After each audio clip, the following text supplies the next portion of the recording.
continuación,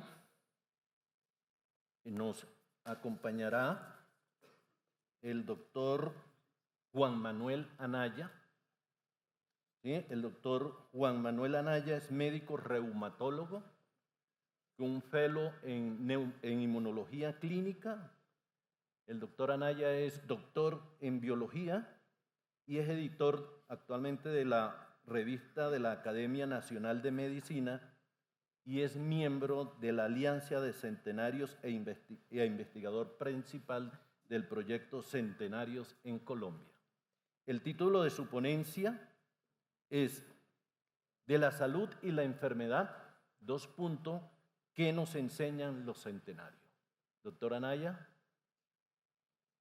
Bienvenido, doctor, y les recordamos realizar sus preguntas escaneando el código QR que van a encontrar en las pantallas laterales. Por supuesto, también a todos los asistentes que nos acompañan de manera virtual nos pueden dejar sus preguntas en el chat. Doctor Anaya, bienvenido.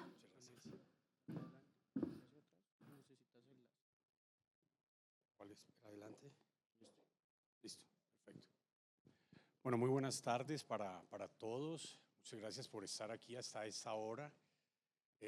Para quienes terminen su asistencia a esta conferencia, les advierto que al final, por cortesía de CAIRE, vamos a rifar unos almuerzos y vamos a dar unos refrigerios especiales, porque realmente lo que ustedes están haciendo es un gesto de compromiso y de valentía, estando aquí a esta hora del día para escuchar una historia que espero sea de su interés. Yo les voy a hablar de los centenarios, las personas mayores de 100 años, y sobre todo les voy a contar por qué es interesante estudiar esta población.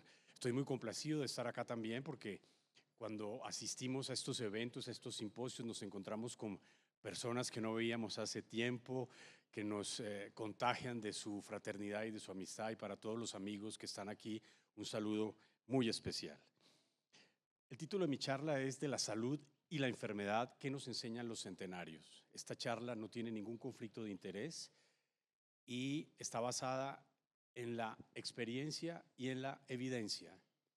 Muy complacido y agradecido con mi amigo Yesid Muñoz y con los amigos de CAIRE por la invitación que me han hecho, y por supuesto con ustedes por estar aquí esta tarde.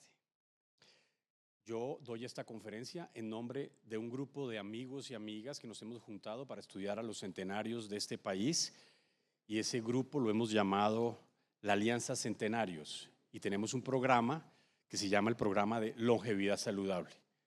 Les voy a contar de qué se trata.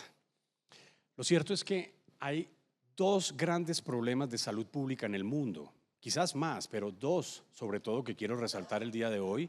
Uno es el envejecimiento y el otro es el cambio climático. El primero no es prevenible, porque todos vamos a envejecer, querámoslo o no. El cambio climático lo pudo haber sido hace 50 años, ya no lo es, y no sé cómo se pueda resolver ese problema.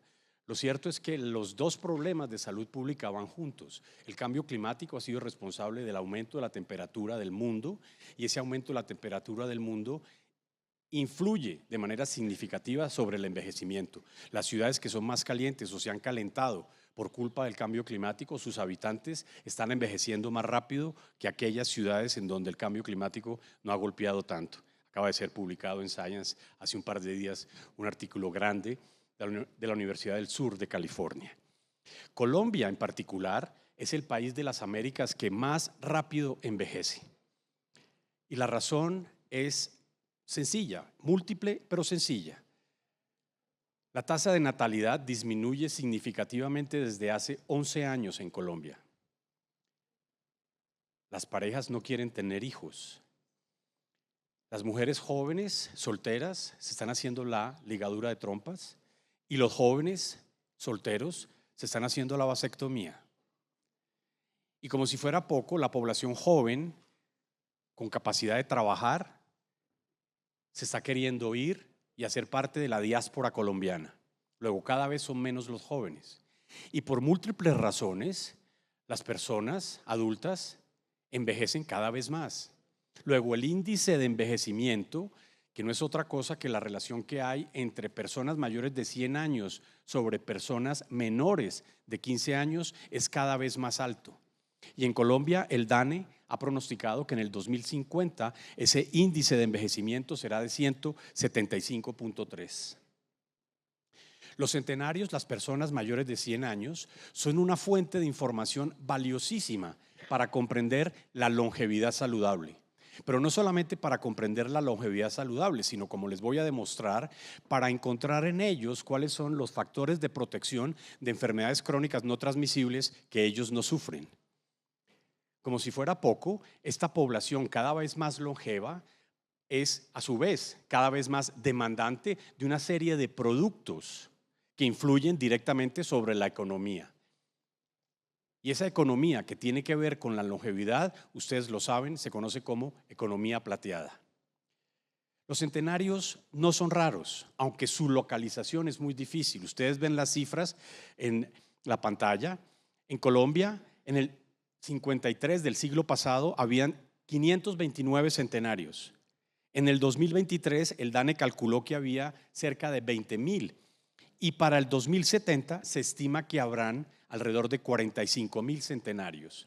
Esto en la línea del envejecimiento cada vez mayor de la población. Les voy a mostrar los resultados de un estudio retrospectivo que hicimos luego del análisis de una base de datos de una EPS que contaba en su momento con cerca de 3.500.000 afiliados. Pudimos analizar en ese momento 2.362.436 afiliados y lo que decidimos hacer fue ver cuántos centenarios habían y qué características tenían con respecto a dos otros grupos etarios o poblacionales, si se puede decir. Uno, los adultos, 18 a 59 años, en la segunda columna de la tabla. El segundo grupo de 60 a 99 años, es decir, longevos, porque la longevidad se define como aquellas personas mayores de 60 años. Y la cuarta columna corresponde a los centenarios, mayores de 100 años. Ustedes pueden ver que pudimos investigar 2.964 centenarios afiliados a esa EPS y cuyos registros fueron analizados por un grupo de colegas que trabajábamos ya en el proyecto Centenarios. Lo que nos muestra este análisis es, en primer lugar, hay más mujeres que hombres centenarios. Las razones por las cuales las mujeres son más longevas que los hombres son básicamente dos, aunque yo siempre agrego una. ¿Cuál es el sexo débil? Perdón, ¿me puedes responder esa pregunta? ¿Y por qué responde una mujer y no un hombre? El sexo débil somos los hombres, eso no hay duda. Y la razón está en la mitocondria. ¿De acuerdo? Pero habiendo dicho esto, que es un problema más biológico que epidemiológico, las mujeres viven más porque los hombres morimos más temprano. Biológicamente estamos predestinados a morir antes que las mujeres. ¿De acuerdo? Y en Colombia en particular, la tasa de mortalidad de los hombres se ha aumentado por la violencia. Son dos aspectos que explican por qué los centenarios son mucho más mujeres que hombres. En segundo lugar, hay más centenarios en el área urbana que en el área rural, tal cual lo define el DANE.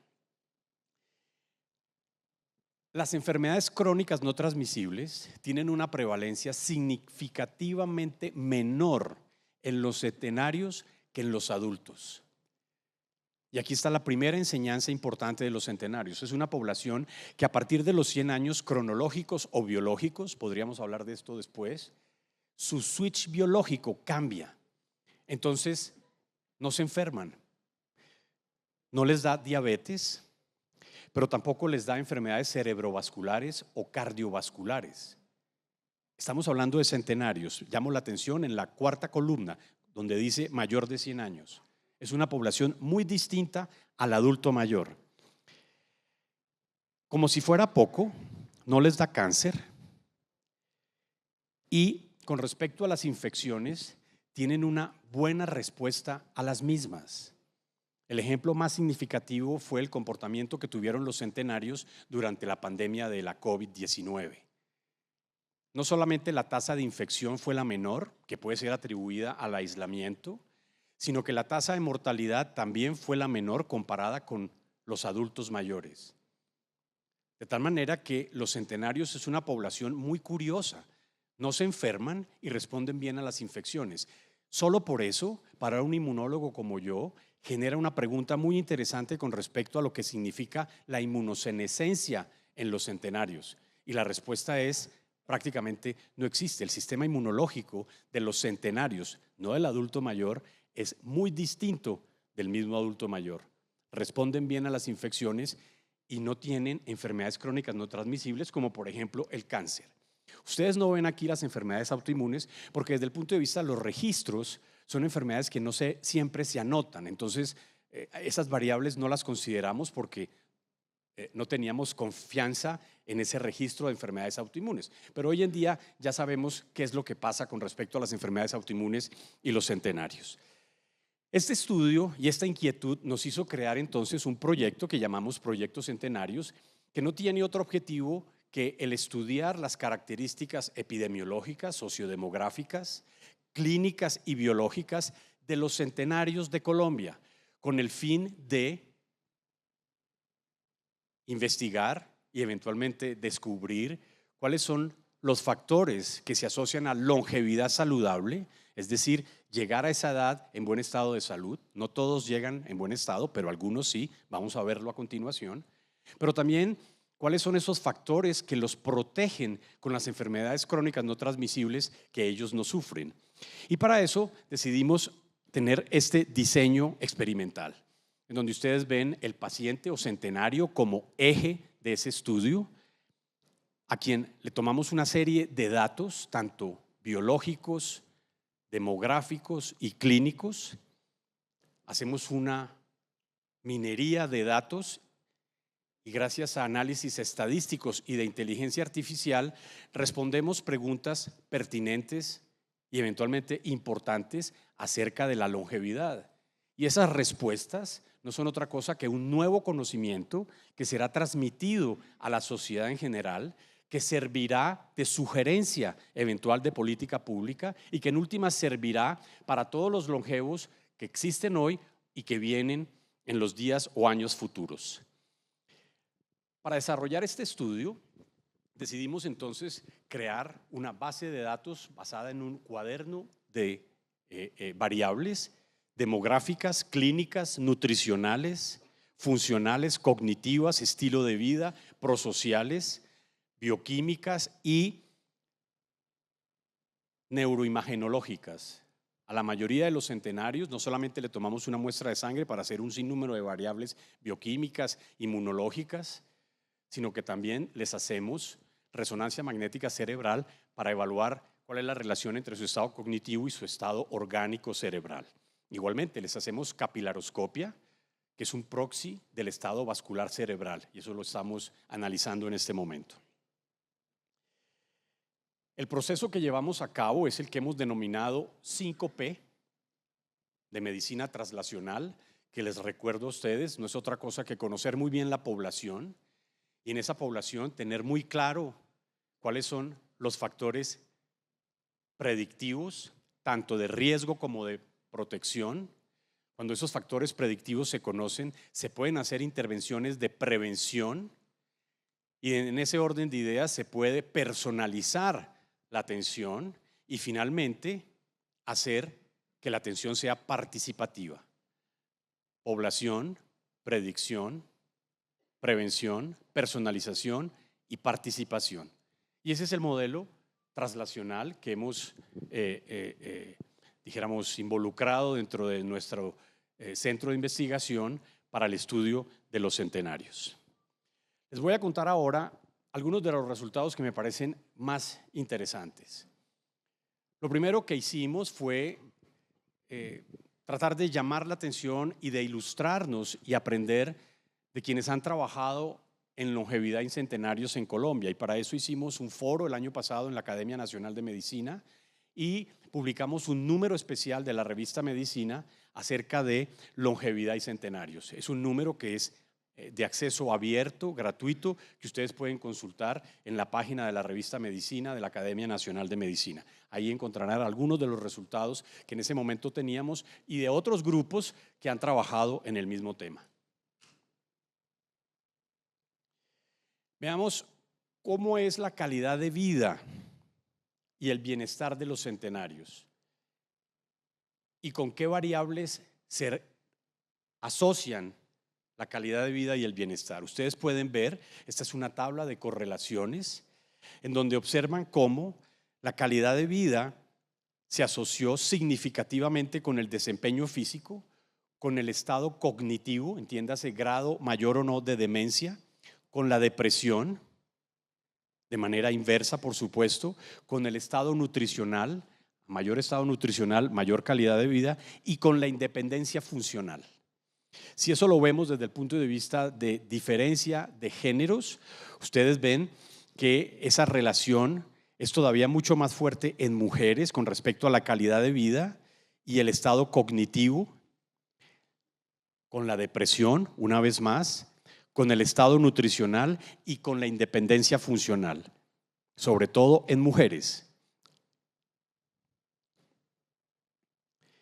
Ahora bien, teniendo un número importante de centenarios, a la fecha hemos podido incluir 162 centenarios, decidimos hacer un análisis en estos 114 centenarios que llevábamos evaluado hace unos meses acerca de la autoinmunidad. Y para eso hicimos dos cosas. Uno, establecimos un cuestionario dirigido de 14 enfermedades autoinmunes más una posibilidad de una última en función de que no estuviera en el listado. Artritis reumatoide, lupus eritematoso sistémico, síndrome de Sjögren, vasculitis, etc. Y al mismo tiempo, en muestras de suero decidimos hacer un panel amplio de autoanticuerpos. Y nos llevamos una sorpresa que eventualmente ya habíamos anticipado. Aquí hay una paradoja de la autoinmunidad que no es otra cosa que la presencia enorme de autoanticuerpos en los centenarios. Fíjense ustedes la tabla que está a la izquierda de la pantalla, en donde pueden observar que anticuerpos anti-TPO, factor reumatoide, anticuerpos antifosfolipídicos se encuentran altamente prevalentes en los centenarios. Sin embargo, la única enfermedad autoinmune que pudimos registrar y constatar fue el hipotiroidismo autoinmune presente en el 7% de los centenarios. Luego, ¿qué significa que los centenarios tengan esa autoinmunidad eventualmente latente, como la hemos llamado, pero no tengan enfermedad autoinmune? Pues en realidad corresponde a lo que se conoce como la presencia de anticuerpos naturales.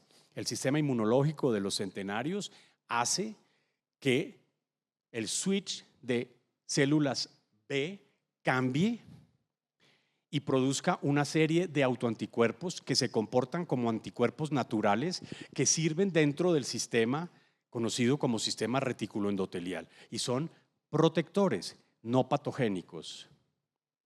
Eso no lo decimos nosotros, lo dicen otros grupos que han podido estudiarlo, de tal manera que su afinidad es bajita, el isotipo primordial es IgM, y su especificidad es muy alta, no son anticuerpos altamente específicos. En consecuencia, no son anticuerpos patogénicos, pero existen y la prevalencia es alta. Una sorpresa grande para mí como reumatólogo fue encontrar que los centenarios hacen anticuerpos anti-CCP, pero no tienen artritis reumatoide, siendo estos anticuerpos altamente específicos de la enfermedad reumatoide.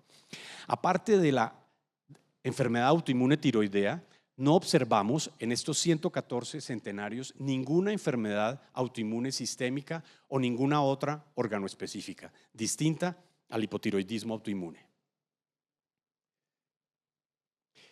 ¿Cuáles son las razones para entender esta paradoja de la autoinmunidad en los centenarios?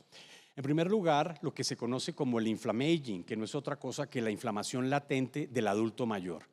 Todos los adultos mayores tienen un estado de inflamación latente, dado por la evolución misma del sistema inmunológico, dado por la misma obesidad eventualmente y el cambio que tiene con la edad el sistema inmune. En los centenarios no se observa este inflammaging, número uno. Número dos, la inmunosenescencia. No se observa en los centenarios. Independientemente de que haya un aumento de la producción de los autoanticuerpos, el sistema inmune de los centenarios funciona relativamente bien. Los centenarios muy probablemente no han estado expuestos a una hiperestimulación. A pesar de que sí hayan tenido infecciones previas, su sistema inmune no es un sistema hiperestimulado. De la misma manera, muchos de los procesos del envejecimiento, como la autofagia, no se observan claramente en los centenarios. Y finalmente, y no menos importante, los polimorfismos genéticos que se observan en los centenarios no corresponden a aquellos que se observan en adultos que desarrollan enfermedades autoinmunes. Por ejemplo, en el HLA no se observan esos alelos de susceptibilidad al lupus como el DRB10302 o el CR0401 de riesgo de artritis reumatoide y así sucesivamente. Los centenarios no poseen esos alelos de riesgo. Luego están protegidos contra la autoinmunidad. Otro resultado muy interesante que hemos observado y obtenido en este análisis de los centenarios es basado en la observación clínica. No todos los centenarios llegan igual a los 100 años. Entonces decidimos ver cómo podríamos clasificar de nuevo a los centenarios. Por eso en la gráfica ustedes ven como subtítulo una nueva taxonomía. Y basado en condiciones de salud, mediante un análisis de componentes principales, decidimos evaluar cómo se clasificaban estos centenarios que habíamos visto y observamos 3 grupos muy claramente definidos. No hay casi sobreposición de uno sobre el otro. Ustedes ven en la izquierda un primer grupo azul que llamamos vulnerables. Son los centenarios que llegan muy mal a la edad de los 100 años. Un segundo grupo amarillo que llamamos resilientes. En términos coloquiales llegan más o menos. Pero hay un grupo a la derecha en gris que llamamos vigorosos. Llegan muy bien. Veamos qué características tienen estos grupos. Ustedes ven aquí las principales características de los centenarios vulnerables en la segunda columna, en la tercera los resilientes y los vigorosos en la última, con las diferencias significativas en la última columna. Como pueden darse cuenta, el porcentaje de centenarios vulnerables fue el 40%, de los resilientes fue el 45% y de los vigorosos el 15%. Como es de esperarse, solo una proporción menor, sin embargo significativa, llega a los 100 años en muy buenas condiciones de salud. Y esa población es la población más altamente informativa para la salud y la enfermedad. Todo lo que queramos buscar en los centenarios está en la población de los centenarios vigorosos, que les pido el favor me presten o me acompañen para estudiar qué características tienen estos centenarios vigorosos. En primer lugar, contrario a lo que se esperaría, son menos las mujeres, luego son más los hombres los que llegan a centenarios vigorosos, en primer lugar. En segundo lugar, tienen mejores condiciones físicas. En particular, la circunferencia de la pantorrilla y la fuerza de presión es mucho mayor en los centenarios vigorosos que en los otros grupos. De hecho, hace mucho tiempo atrás con Patricio López discutimos si esa fuerza de presión, que es tan sencilla medirla en la consulta, no debería ser considerada como el quinto signo vital. Yo creo que sí, es una de las mediciones más importantes de sobrevida, de longevidad, de muerte, etc. En los centenarios vigorosos así aparece. Posteriormente vemos cómo el estado nutricional, la independencia, la capacidad funcional y el desempeño físico son altamente significativos y mayores en los centenarios vigorosos que en los resilientes o en los vulnerables. Los centenarios vigorosos, como era de esperarse también, no tienen demencia. Sepan que uno de los problemas de los centenarios es precisamente la demencia. Esto no quiere decir que la longevidad sea una causa de demencia, pero en los centenarios es muy frecuente, por diversas razones, vascular, Alzheimer, etc. Y la consecuencia de estos 3 o 4 factores que he mencionado es que su calidad de vida es muy superior a la de los centenarios resilientes o vulnerables. Vean la parte de abajo de este análisis. Medimos en este momento del análisis 3 variables inflamatorias: proteína C reactiva, velocidad de sedimentación y ferritina, y no observamos ninguna diferencia. Ya se los había comentado anteriormente. La inflamación latente en los centenarios prácticamente no existe. Esto lo pudimos corroborar recientemente con un estudio que desarrollamos con colegas del CREA de la Universidad del Rosario, en donde medimos un panel inmenso de citoquinas pro y antiinflamatorias y no encontramos ninguna diferencia significativa tampoco. Les he hablado de demencia, entonces permítanme contarles ya para finalizar cuál es el estado de demencia, cuál es el estado cognitivo de los centenarios. En la parte izquierda de la pantalla ustedes ven algunos de los cuestionarios o escalas de salud que implementamos para el estudio de los centenarios, y quiero llamar la atención en las 3 primeras. El índice cognitivo de demencia, que cuantifica la gravedad de los síntomas de demencia. Evalúa memoria, orientación, juicio, actividades generales y cuidado personal. El MoCA, Montreal Cognitive Assessment, que detecta tempranamente el déficit cognitivo y evalúa esferas visualoespacial, ejecutiva, memoria, atención, lenguaje, abstracción y orientación. Muy bien. Y está el Mini-Mental State Examination, que es una prueba para detectar deterioro cognitivo. En otras palabras, estas 3 pruebas evalúan el estado cognitivo con diferentes aproximaciones. En la figura de la derecha, ustedes ven una figura de calor, en donde representamos las asociaciones o correlaciones de los factores de riesgo de la Comisión Lancet con respecto a demencia. Y se pueden dar cuenta cómo la depresión, el círculo social y las redes sociales, no virtuales sino personales, de los centenarios, la obesidad, el consumo de alcohol, la soledad, la calidad del sueño y el tabaco se asociaron o se correlacionaron significativamente con la demencia en nuestra población. Sin embargo, la hipertensión arterial,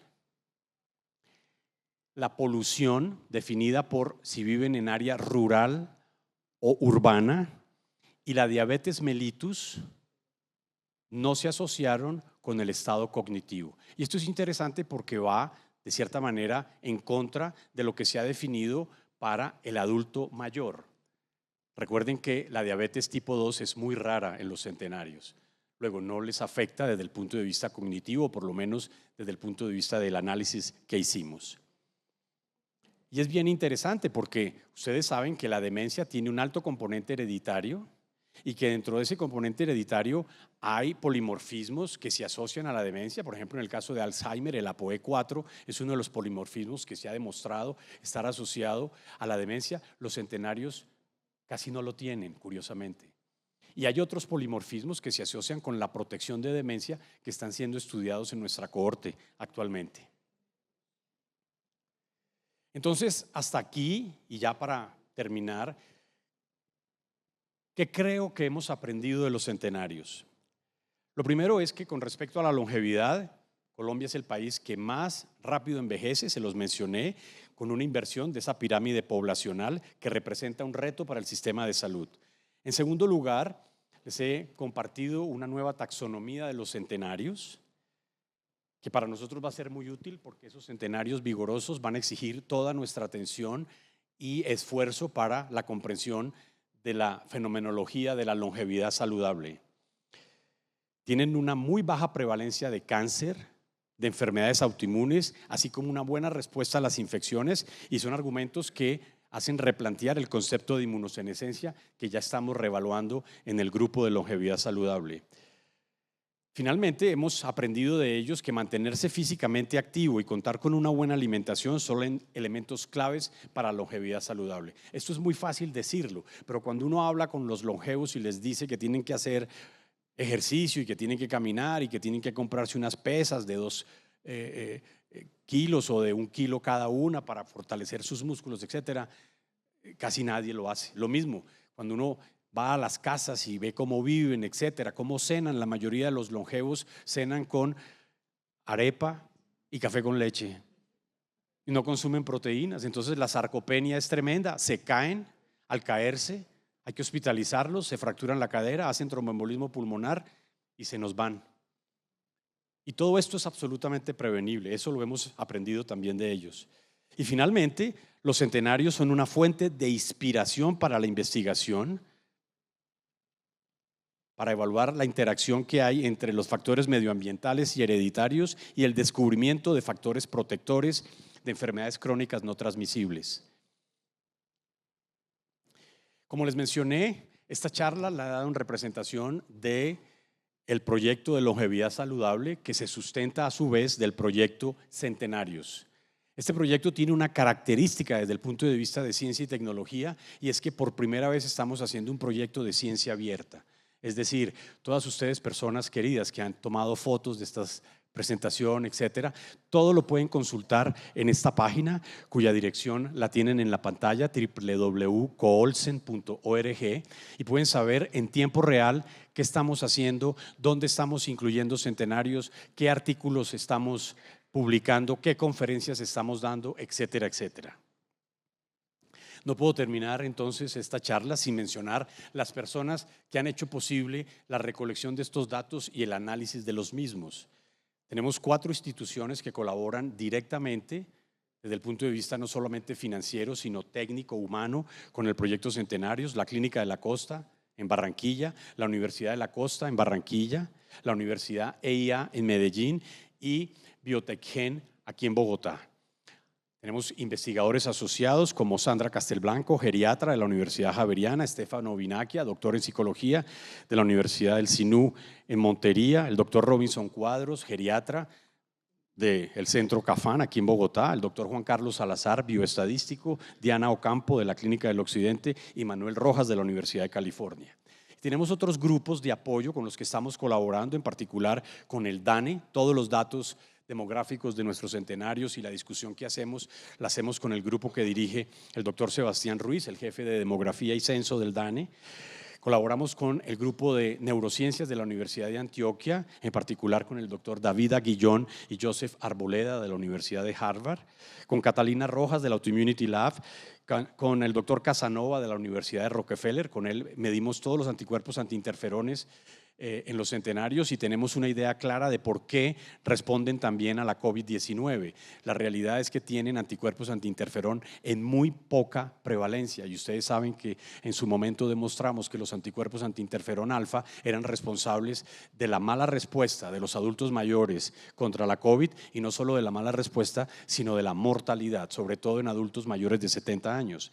Y finalmente, con colegas del CREA, la doctora Jenny Acosta, Diana Monsalve y Carolina Ramírez, con quienes hicimos todo el estudio de inflammaging y de autoanticuerpos en los centenarios. Muchísimas gracias por su atención.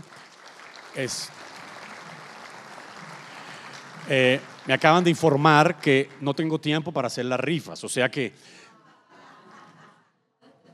va a ser en otra oportunidad porque el tiempo se nos agotó. Muchas gracias. Muchas gracias, doctora Anaya, por compartirnos este análisis profundo, completo y detallado.